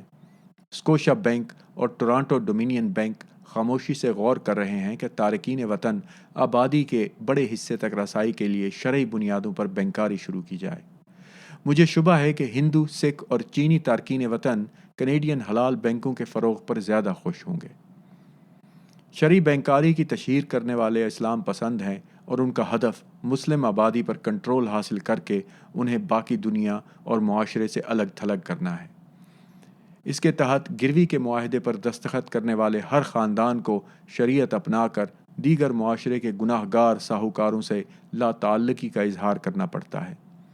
جس وقت اسکوشیا بینک اور ٹورانٹو ڈومینین کے عہدیدار Toronto Islamic Finance World Conference کے 200 شرکاء کے ساتھ 2007 کے موسم گرما میں معاملات طے کر رہے تھے، کینیڈا کا office of the superintendent of financial institutions OSFI جو مالیاتی اداروں کی نگرانی کرتا ہے، نے کہا کہ اس کے سٹاف پر زور دیا جا رہا ہے کہ کینیڈا کی اسلامی مالیاتی خدمات میں توسیع کے لیے شرعی قانون کے بہتر نکات پر غور کیا جائے۔ OSFI کے managing director approvals and precedence division نے گلوب کو بتایا کہ ان کے سٹاف کے کئی افراد اسلامی فائنانس سے متعلقہ منصوبوں، قانونی ڈھانچوں، اکاؤنٹنگ کے طریقوں اور دیگر امور پر کام کر رہے ہیں۔ انہوں نے بتایا کہ یہ کام ہمارے لیے بالکل نیا ہے، ہمیں اس قسم کے کام کو سمجھنا اور ان کی نگرانی کرنے کا تجربہ نہیں ہے۔ ان سب میں اتنی گرہیں ہیں کہ ہم نے اس سے پہلے کبھی ایسی چیز نہیں دیکھی۔ ذرا اندازہ لگائیں کہ کینیڈا کے اس نگران ادارے میں اعلیٰ عہدوں پر خالی اسامیوں اور متعلقہ علم کے خلا کو کون پر کرے گا؟ جہاں ایک طرف کینیڈا کے بینک اس فرضی لامحدود مارکیٹ کے لیے رال ٹپکا رہے ہیں، وہاں ایک مسلمان کی ملکیت ادارہ جس کے کینیڈا میں اسلام پسندوں کی سرگرمیوں سے گہرے سماجی اور مارکیٹنگ مراسم ہیں، بھی اس دھندے میں ملوث ہے۔ یو ایم فائنینشل کے چیف ایگزیکٹو آفیسر عمر کلیر نے بتایا کہ ان کے گروپ کی شرعی پروڈکٹس کی مانگ اتنی زیادہ ہے کہ یو ایم نے تمام مارکیٹنگ روک دی ہے اور اس وقت 5,000 کلائنٹ اپنی مارگیج کو شرعی قانون سے ہم آہنگ کرنے کے لیے قطار میں کھڑے ہیں۔ تاہم انہوں نے تسلیم کیا کہ کینیڈا کے 2 لاکھ مسلم گھرانوں میں سے ابھی تک صرف 2.5% کا ہدف پورا ہو سکا ہے، اور یہ بھی 5 بڑے بینکوں کے اشتراک سے۔ اسلامی بینکاری کی ابتدا۔ اسلامی بینکاری کی جڑیں 1928 کی دہائی میں ملتی ہیں، لیکن اس کا باقاعدہ آغاز 1970 کے عشرے تک نہیں ہو سکا تھا۔ اس کی بنیاد کا تعلق 2 اسلام پسندوں کے نظریے سے ہے، ایک جماعت اسلامی پاکستان کے ابو العلا مودودی اور دوسرے مصر کی اخوان المسلمون کے بانی حسن البنا۔ جہاں پین اسلام پسند تحریک کے ان دونوں ستونوں نے مغرب کے خلاف جہاد اور جنگ کا پراپیگنڈا کیا، وہاں انہوں نے اپنے سیاسی عزائم کی تکمیل کے لیے بین الاقوامی مالیاتی اداروں کا کردار بھی تسلیم کیا۔ 1928 میں اپنے قیام کے بعد سے اخوان المسلمون نے نام نہاد اسلامی معاشی نظام کی تخلیق پر زور دینا شروع کر دیا، حتیٰ کہ حسن البنا اور ان کے جانشین سید قطب نے اسلامی فینانس کے رہنما اصول بھی مرتب کر لیے۔ ملرڈ بر اور رابرٹ کولنز نے اپنی کتاب آرمز فار جہاد میں دعویٰ کیا ہے کہ اخوان المسلمون نے اپنی اسلامی آئیڈیالوجی کے عالمگیر پھیلاؤ کے لیے ضروری مالیاتی معاونت کے لیے اس معاملے کا جائزہ لیا اور پھر انتظار کرتے ہوئے اس کی مینجمنٹ سیکھی۔ تاہم اس نظریے کو عملی شکل اس وقت ہی مل سکی جب امریکہ کی حمایت یافتہ فوجی آمر جنرل ضیاء الحق نے زیڈ اے بھٹو کی حکومت کا تختہ الٹ کر پاکستان میں شرعی قانون نافذ کر دیا اور سرکاری اور نجی بینکوں کو اسلامی اصولوں کی بنیاد پر بلا سود کردار ادا کرنے پر مجبور کرنے کی کوشش کی۔ شرعی بینکاری کے محرکین اپنے موقف کی بنیاد قرآنی آیات کو بتاتے ہیں، جن میں ان لوگوں کی تشریح کے مطابق سود پر مبنی کسی بھی کاروبار اور ذاتی مالیاتی لین دین کی ممانعت کی گئی ہے۔ بینکاری کے موجودہ نظام سے مستفید ہونے والے مسلمانوں میں اس نظام کو مسترد کرنے اور سود سے پاک فرضی ماحول پر اتفاق رائے نہیں پایا جاتا۔ اکثر مسلمان فریب کے اس دھندلکے کے پار دیکھ سکتے ہیں۔ اس وقت پوری دنیا میں مسلمانوں کی آبادی 1 ارب ہے، تاہم اگر چھوٹی سی اقلیت بھی اسلام پسندوں کے پراپیگنڈے کے جال میں پھنس جاتی ہے تو بڑا پیسہ بنایا جا سکتا ہے۔ قرضوں سے متعلق قرآنی آیات میں ذکر ہے کہ 1 البقرہ 2:275 قرآن نے تجارت کی اجازت اور سود خوری کی ممانعت کی ہے۔ وہ لوگ جو اپنے پروردگار کی رہنمائی ملنے کے بعد کنارہ کشی اختیار کر لیتے ہیں، ان کی ماضی کی کوتاہیاں بھی معاف کر دی جائیں گی، ان کا فیصلہ خود خدا کرے گا، لیکن جو لوگ اس جرم کا بار بار ارتکاب کرتے ہیں وہ جہنمی ہیں اور وہ وہاں ہمیشہ رہیں گے۔ نمبر 2 البقرہ 2:276 اللہ ربا کو پسند نہیں فرماتا اور وہ اعداد باہمی کے عمل کا فروغ پسند کرتا ہے، اور اللہ کسی ناشکر گناہ گار سے محبت نہیں کرتا۔ نمبر 3 البقرہ 2:278 اے ایمان والو، اللہ کے فرائض کی ادائیگی میں محتاط رہو، اور اگر تم ایمان والے ہو تو سود پر مبنی لین دین سے دور رہو۔ نمبر 4 البقرہ 2:280 اگر مقروض مشکل میں ہے تو اسے قرض کی بآسانی واپسی کے لیے مزید وقت دو، لیکن اگر تم اس کا قرضہ معاف کر دو تو یہ تمہارے حق میں بہتر ہوگا اگر تم جانتے ہو۔ نمبر 5 النساء 4:161 اور یہ لوگ منع کرنے کے باوجود سود کھا رہے ہیں اور لوگوں کی جائیداد غلط طریقے سے ہڑپ کر رہے ہیں، اور ہم نے ان میں سے منکروں کے لیے تکلیف دہ عذاب تیار کر رکھا ہے۔ نمبر 6، الروم 30 آیت 39۔ اور جو کچھ تم ربا کے طور پر وصول کرتے ہو تاکہ اس سے تمہاری جائیداد میں اضافہ ہو، تو اس کی اللہ کے نزدیک کوئی حیثیت نہیں، اور جو کچھ تم صدقہ خیرات دیتے ہو اللہ اس سے خوش ہوتا ہے۔ یہی وہ لوگ ہیں جو صلہ پائیں گے۔ ان قرآنی آیات سے قطعی طور پر واضح ہوتا ہے کہ قرآن امیر قرض خواہ افراد سے مخاطب ہو کر انہیں مقروض لوگوں سے رقم کی واپسی میں نرم رویہ اختیار کرنے کے لیے زور دے رہا ہے۔ دراصل قرآن قرض خواہوں سے یہ کہہ رہا ہے کہ اگر وہ مقروض افراد کا قرضہ معاف کر دیں تو یہ زیادہ بہتر ہوگا۔ یہ کہنا کہ شریعت کی پابندی کمزور قرض دار کی ہی ذمہ داری ہے، دراصل اسلام میں برابری کے اصول کی خلاف ورزی ہے۔ میں یہ اس لیے کہتا ہوں کیونکہ ائمہ اور شرعی بینکاری کے اپنی طرز کے اسکالر امیر افراد کو کوئی کام کیے بغیر پاک باز بنانے کی تجویز دے رہے ہیں، جبکہ ایسے غریب افراد جنہیں قرضے کی ضرورت ہے کو بینکوں سے دور رہنے کو کہا جا رہا ہے۔ ایک بار پھر ہم نے دیکھا کہ اسلام تو غریبوں سے انصاف کی بات کر رہا ہے، جبکہ اسلام پسند غریبوں کی فنڈز تک رسائی کو مشکل بنا رہے ہیں۔ آج اسلامی بینکوں کے مالکان ارب پتی، جبکہ شرعی بینکاری کی وکالت کرنے والے قانونی ماہرین دنیا کے امیر ترین افراد میں شامل ہیں۔ دوسری طرف مسلمانوں کی ایک بڑی اکثریت یومیہ $1 سے بھی کم پر گزر اوقات کرنے پر مجبور ہے۔ شرعی بینکاری صرف ائمہ مساجد، بینک مالکان اور ہر چیز کو اسلامائز کرنے والے وکیلوں کو فربہ بنا رہی ہے جو بھاری فیسیں وصول کرنے میں لگے ہوئے ہیں۔ قرآن کے ہر انگریزی ترجمے میں عربی لفظ ربا کا ترجمہ انٹرسٹ نہیں، یوزری کیا گیا ہے۔ اس کے باوجود اسلام پسند جان بوجھ کر بینکوں کے انٹرسٹ یعنی قرضے کے پیسے کی کاست کو یوزری بنا کر پیش کرتے ہیں۔ اسلام پسندوں کے نزدیک کوئی گاڑی یا DVD کرائے پر لینے کی کوئی قیمت ہونی چاہیے، لیکن کسی مخصوص وقت کے لیے پیسہ لینے کی کوئی کاست نہیں ہونی چاہیے۔ اس کی بجائے اسلام پسندوں نے ایسی اجنبی پروڈکٹس جن کے نام بھی مسلمانوں کے لیے ہیں ایجاد کی ہیں۔ اس انٹرسٹ کو مضاربہ، مشارقہ، مرابحہ اور اجارہ کے ناموں میں چھپایا گیا ہے۔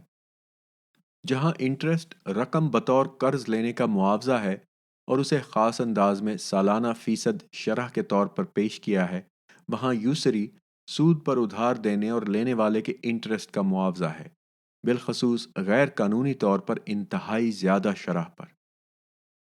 سینئر مسلمان بینکار مصنفین نے شرعی بینکاری پر شدید تنقید کی ہے۔ محمد سلیم نے اس روش کو فریب کے سوا کچھ نہیں قرار دیا ہے، جبکہ تیمور خان نے کہا ہے کہ یہ تمام روایت وسیع تر اسلامی مقاصد کے حصول کا بہانہ ہے تاکہ مذہبی عہدیداروں کی جیبیں بھری جا سکیں۔ اس تناظر میں ایک عام کینیڈین شہری کو یہ سوال کرنا چاہیے کہ آخر کینیڈا کے بینکوں کو اس ریاکاری میں حصہ کیوں ڈالنا چاہیے؟ محمد سلیم نیو یارک کے پارک ایونیو بینک کے سابق صدر اور CEO ہیں۔ اس سے پہلے وہ بینکر ٹرسٹ کے اعلیٰ عہدیدار اور بحرین میں قائم ایک معروف اسلامی بینک کے مشیر کے طور پر بھی کام کر چکے ہیں۔ اپنی کتاب اسلامی بینکاری $300 ارب کا دھوکہ یعنی اسلامک بینکنگ $300 بلین ڈسیپشن میں انہوں نے نہ صرف اسلامی اور شرعی بینکاری کے قیام کو مسترد کیا ہے، بلکہ یہ کہا ہے کہ کوٹ اسلامی بینک عملاً وہ کچھ نہیں کرتے جس کی یہ تبلیغ کرتے ہیں، یہ سب انٹرسٹ وصول کرتے ہیں لیکن اسے اسلام کا لبادہ پہنا دیتے ہیں۔ اس طرح یہ پرفریب اور بددیانتی پر مبنی بینکاری کے مرتکب ہوتے ہیں۔ End quote. وہ لکھتے ہیں کہ اسلامی بینکاری کے داعی کہتے ہیں کہ اسلام انٹرسٹ کی ممانعت کرتا ہے، جبکہ قبل از اسلام اور اسلامی تاریخ کا جائزہ ذہن میں رکھتے ہوئے غور کریں تو پتہ چلتا ہے کہ قرآن نے ربا یعنی یوزری کی ممانعت کی ہے، انٹرسٹ کی نہیں۔ یوزری کی تعریف یہ ہے کہ یہ قانونی یا سماجی طور پر قابل قبول شرح سے زیادہ انٹرسٹ ہے، یا یوں کہا جا سکتا ہے کہ ربا ایک ایکسپلوئٹیٹو اور انتہائی زیادہ شرح سود ہے۔ محمد سلیم نے جہاں شرعی بنیادوں پر استوار بینکاری کی مارکیٹنگ میں دانشورانہ بددیانتی کا تفصیل سے بھانڈا پھوڑا ہے، وہاں پروفیسر تیمور جو یونیورسٹی آف سدرن کیلیفورنیا میں اسلامی فکر کے استاد ہیں، نے اس تصور کا تمسخر اڑایا ہے۔ Islamic and Mammon the economic predicament of Islamism میں لکھا ہے کہ جہاز سازی، کسی خطے کے تحفظ، بیماری کے علاج یا موسم کی پیشین گوئی کا کوئی اسلامی طریقہ کار موجود نہیں۔ وہ لکھتے ہیں کہ شرعی بینکاری متعارف کرانے کی کوششوں نے پوری اسلامی دنیا میں جدت پسندی کے خلاف سوچ کی لہروں کو جنم دیا ہے۔ اس نے اسلامی عسکریت پسندی کے لیے دوستانہ ماحول بھی مزید سازگار بنانے میں مدد دی ہے۔ مساوات اور سماجی انصاف کے حصول کی جد و جہد اسلام کی روح ہے۔ محمد سلیم کا کہنا ہے کہ اسلامی ہونے کے دعوے دار اور بینکاری یا اقتصادی نظام بشمول اسلامی بینکوں کی موجودہ فصل کے ڈاٹ ڈاٹ ڈاٹ کو ان دو سوالوں کا جواب دینا چاہیے۔ اول، فرضی طور پر انٹرسٹ اور کلائنٹ کے ساتھ نقصان کے اشتراک سے دور رہ کر کیا یہ لوگ اس نظام کو زیادہ شفاف، ایماندارانہ، منصفانہ اور یکساں بنا سکتے ہیں؟ دوم، کیا یہ بینک اسلامی دنیا میں اقتصادی ترقی کو فروغ دینے کی صلاحیت رکھتے ہیں؟ پروفیسر سلیم کے الفاظ میں، افسوس، ان سوالوں کا جواب نہیں میں ملتا ہے۔ اس بات کے کوئی شواہد موجود نہیں کہ اسلامی بینکوں نے ان دونوں معاملات میں کوئی حصہ ڈالا ہو۔ حقیقت یہ ہے کہ چین اور بھارت دو ایسے ملک ہیں جنہوں نے غربت کے خاتمے اور ترقی کے لیے اقدامات میں کچھ کامیابی حاصل کی ہے، اور ان تمام مسلمان ملکوں کو ان کے بیش بہا وسائل اور بہترین جغرافیائی حیثیت کے باوجود پیچھے چھوڑ دیا ہے۔ شرعی بینکاری سے نہ تو غربت کا خاتمہ ہو سکتا ہے، نہ ترقی کی رفتار بڑھ سکتی ہے۔ ہاں، البتہ ملاؤں، حریص اسلامی بینکروں اور انویسٹمنٹ کے شعبے کے وکیلوں کا بھلا ضرور ہوا ہے، جو وسیع تر مسلم آبادی کی قیمت پر اپنے مفادات حاصل کر رہے ہیں۔ سلیم، جنہوں نے اسلامی بینکاری کا اندر سے جائزہ لیا ہے، لکھتے ہیں کہ اسلامی بینکاری کے قیام کے فروغ کے ذریعے شرعی اسکالروں نے قابل اعتراض کردار ادا کیا ہے۔ بینکنگ اور معاشیات کے علم کی کمی کے باوجود ربا کی تشریح کرتے ہوئے انہوں نے انٹرسٹ اور یسری کو گڈمٹ کر کے ابہام پیدا کر دیا ہے۔ دوسرے یہ کہ اسلامی بینکوں کے مشیروں کے طور پر انہوں نے کئی قسم کے لین دین یعنی ٹرانزیکشنز کو اسلامی یعنی مراد سود سے پاک قرار دے دیا ہے، حالانکہ اس لین دین میں واضح طور پر انٹرسٹ لیا جا رہا ہوتا ہے، لیکن ان ادائیگیوں پر پردے ڈالے جاتے ہیں۔ اس وقت کئی اسلامی اسکالر اور ائمہ بینکنگ انڈسٹری کے شرعی شعبوں میں خدمات سر انجام دے رہے ہیں۔ اگر کینیڈا کا T D bank, B M O اور آر بی سی بھی اس گروپ میں شامل ہو گئے تو یہ جاننا نہایت دلچسپی کا حامل ہوگا کہ اسلام پسندوں کے انتہائی بائیں بازو کے ٹراٹسکائی اتحادیوں کے ان لوگوں کو ٹورانٹو کے ٹی ڈی ٹاور پر بینکروں کی قیادت میں بیٹھے دیکھ کر کیا تاثرات ہوں گے۔ اس کے علاوہ اسلامی بینکنگ کی کانفرنسوں اور فورموں کی ایک نئی صنعت بھی ابھری ہے، جس سے سینکڑوں شرعی اسکالروں کو دنیا بھر سے آنے والے بینکروں اور ماہرین اقتصادیات سے ملنے جلنے کا موقع ملتا ہے۔ محمد سلیم، جنہوں نے ایسی کئی تقریبات میں شرکت کی کہ الفاظ میں اکثر ان ملاقاتوں کا مقصد ایک دوسرے کی بات سننا اور اپنے ایجاد کردہ اقدامات پر تعریف کرنا ہوتا ہے۔ ٹورانٹو میں شرعی بینکاری کے فروغ کے لیے ہونے والی حالیہ کانفرنس اس عالمگیر منصوبے کا حصہ ہے جس کا مقصد شرعی اسکالروں کو نوازنا ہے۔ گزشتہ 25 سال سے ایسی سالانہ 5 بین الاقوامی کانفرنسیں منعقد ہو رہی ہیں۔ سلیم کا اندازہ ہے کہ ہر کانفرنس کے اخراجات $20 لاکھ سے زیادہ ہوتے ہیں۔ گویا شرعی بنیادوں پر بینکاری کے سرکٹ کو زندہ رکھنے کے لیے اب تک $200 ملین خرچ کیے جا چکے ہیں۔ انہوں نے ایک مثال بھی بیان کی ہے کہ کس طرح شرعی اسکالروں کو بینکوں سے ملنے والی رقم یعنی معاوضے سے دلچسپی ہے، اور وہ انٹرسٹ کو نقاب پہنانے کی ہر ڈیل پر مہر تصدیق ثبت کرنے کے لیے تیار رہتے ہیں۔ محمد سلیم نے ایک ایسے ہی واقعے کو مزاحیہ واقعے کے طور پر بیان کیا ہے۔ کوٹ: میں نے ایسے کئی مزاحیہ واقعات کو قریب سے دیکھا ہے کہ کسی اسلامی بینک کا شرعی اسکالر صرف عربی بول سکتا ہے، جبکہ قرضہ جاری کرنے والا بینک افسر صرف انگلش اردو بولتا ہے۔ ایک مخصوص مالیاتی اصطلاح مثلا X% اور لیبور کو London interbank offered rate کے لیے ہم نے ایک ترجمان رکھا تھا جو انگریزی سے عربی میں ترجمہ کرتا اور پھر اس پیچیدہ ٹرانزیکشن کو شرعی مشیر کے لیے اس کی وضاحت کرتا۔ یہ عمل بعض اوقات تکلیف دہ اور بعض دفعہ مزاحیہ لگتا کہ تجویز کو کسی مذہبی اسکالر کی منظوری کے لیے پیش کیا جائے تاکہ وہ اسے شریعت کے اصولوں سے ہم آہنگ قرار دے سکے۔ اس کوٹ شرعی اسکالر اینڈ کوٹ جو ضعیف العمر ہوتا ہے اور اونچا سنتا ہے کو جدید بینکنگ اور مالیاتی امور کا بہت کم تجربہ ہوتا ہے۔ تاہم وہ عالم چونکہ بینک سے انتہائی فیاضانہ مشاہرہ وصول کرتا ہے، لہٰذا وہ اس ڈیل کی منظوری دے دیتا ہے کیونکہ وہ جانتا ہے کہ بینک یہ ڈیل کرنا چاہتا ہے۔ اگر آپ اس کے چہرے کی طرف دیکھیں تو آپ کو پتہ چل جائے گا کہ یہ شخص ایک تجارتی سودے اور کسی کمپنی کے حصص کی لین دین میں فرق نہیں کر سکتا۔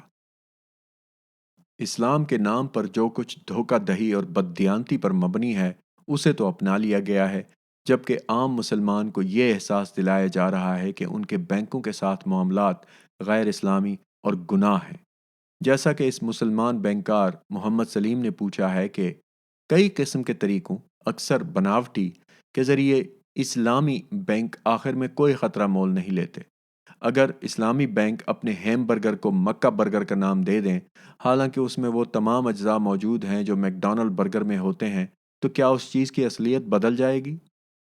محمد سلیم نے یہ رونا رویا ہے کہ محض چند لوگ اسلام کے نام پر یہ پرفریب مشق جاری رکھے ہوئے ہیں۔ وہ کہتے ہیں کہ ہمیں اسلامی بینکاری کی ناکامیوں اور خامیوں کی نشاندہی کرتے ہوئے اقتصادیات کو غیر اسلامی قرار دینے کا سلسلہ ترک کرنا چاہیے۔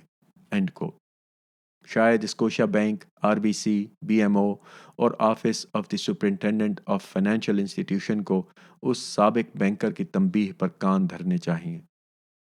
شرعی بینکاری کی یہ کوشش مسلمان برادری پر ایک الزام ہے اور اس کا تعلق تو سنہری دور سے بھی نہیں بلکہ یہ 20ویں صدی کی تخلیق ہے جو عقلیت، منطق اور اسلام کی روح سے متصادم ہے۔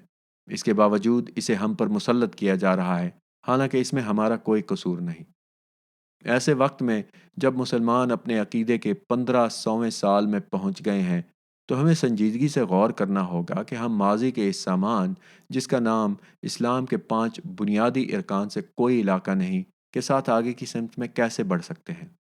قرون اولیٰ کے کچھ جاگیردارانہ اور قبائلی قوانین اسلام سے طفیلیوں کی طرح چمٹے ہوئے ہیں اور ہماری وہ روح اور آزادی ملاؤں کے ہاتھوں یرغمال بنی ہوئی ہے جو حضرت محمد صلی اللہ علیہ وسلم کے طفیل ہمیں نصیب ہوئی۔ مرد اور خواتین کی برابری کے ہم سب مستحق ہیں۔ انسان کے بنائے ہوئے یہ قوانین جنونیوں کی دھمکیوں کے باوجود اٹھا کر باہر پھینک دینے چاہیے۔ جب خدا نے اپنی آخری وحی میں فرما دیا کہ آج ہم نے تم پر تمہارا دین مکمل کر دیا، تو ہمیں اس پر سچ ہونے کا یقین کرنا چاہیے۔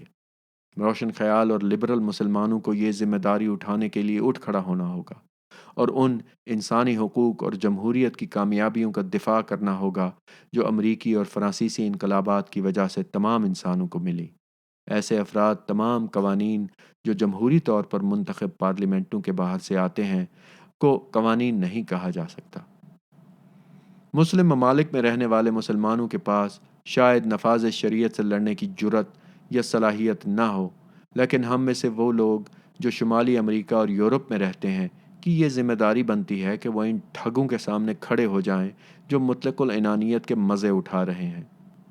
ہمیں یہ سمجھنے کی ضرورت ہے کہ مغرب میں غیر مسلم کمیونٹی، بالخصوص احساس گناہ کا شکار لیفٹ جو شریعت کی حمایت پر اتر آیا ہے، وہ نسل پرستی کو ہوا دے رہا ہے، اور یہ لوگ اجتماعیت کے پردے تلے مسلمانوں کو مرکزی دھارے سے الگ تھلگ ہونے کی شہ دے رہے ہیں۔ اپنے مسلمان بہن بھائیوں کو انسان کے بنائے ہوئے شرعی قوانین سے دور ہونے کی التجا کرتے ہوئے میں عظیم ایرانی فلسفی اور انقلابی جنہوں نے بیک وقت مارکسسٹ لیفٹ اور آیت اللہ حضرات دونوں کی خفگی مول لی کا حوالہ دوں گا۔ وہ ہیں علی شریعتی 1933 تا 1977۔ انہوں نے کہا تھا کہ پوری اسلامی تاریخ کے دوران 2 قسم کے اسلام رہے ہیں جو ایک دوسرے سے متصادم رہے، ایک طرف اپاہج اور نشہ آور مذہب اور دوسری جانب ترقی پسند اور جگانے والا مذہب۔ ڈاکٹر علی شریعتی نے ان تمام اپاہج عوامل کی تباہی کی حمایت کی جنہوں نے اسلام کے نام پر معاشرے کی سوچ اور قسمت کے آگے رکاوٹیں کھڑی کر رکھی ہیں۔ انہوں نے نقالی اور فرما برداری کے خاتمے کا مطالبہ کیا جو ایک مقبول مذہب کا خاصہ بن چکا ہے، اور اس کی جگہ پر انقلابی جارحانہ روح اور آزادانہ اقلیت پسندی یعنی اجتہاد کو اپنانے پر زور دیا ہے۔ امریکی مصنف اور ماہر نفسیات لیلا بختیار نے اپنی کتاب شریعتی آن شریعت میں ایرانی فلسفی کے یہ الفاظ بیان کیے ہیں: کل کا اسلام خود ساختہ مذہبی اسکالروں کا اسلام نہیں ہوگا۔ قم اور مشہد کا اسلام ضرور تبدیل ہوگا۔ نوجوان مذہبی طلباء نے بتا دیا ہے کہ وہ زیادہ دیر تک ان چیزوں کو قبول نہیں کریں گے جو ان سے پوچھے بغیر ان پر مسلط کی جاتی ہیں۔ کل کا اسلام صرف دعاؤں کی کتاب کا اسلام نہیں ہوگا، بلکہ یہ قرآن کا اسلام ہوگا۔ کل کا اسلام اب زیادہ دیر تک جہالت، مطلق العنانی، زیادتی اور قدیم توہمات، عادات، بار بار اعادے، آنسوؤں، کمزوری اور ذلت کا اسلام نہیں ہوگا۔ End quote. کیا ہم مسلمان جو جمہوری معاشروں میں رہ رہے ہیں ڈاکٹر شریعتی کی آواز پر کان دھریں گے؟ حاشیہ: دبئی میں قائم میگزین فوربس عربیہ کی رپورٹ میں دنیا کے 15 امیر ترین حکمرانوں کی فہرست شائع ہوئی، ان میں سے 7 مسلمان تھے۔ 11واں باب ختم ہوا۔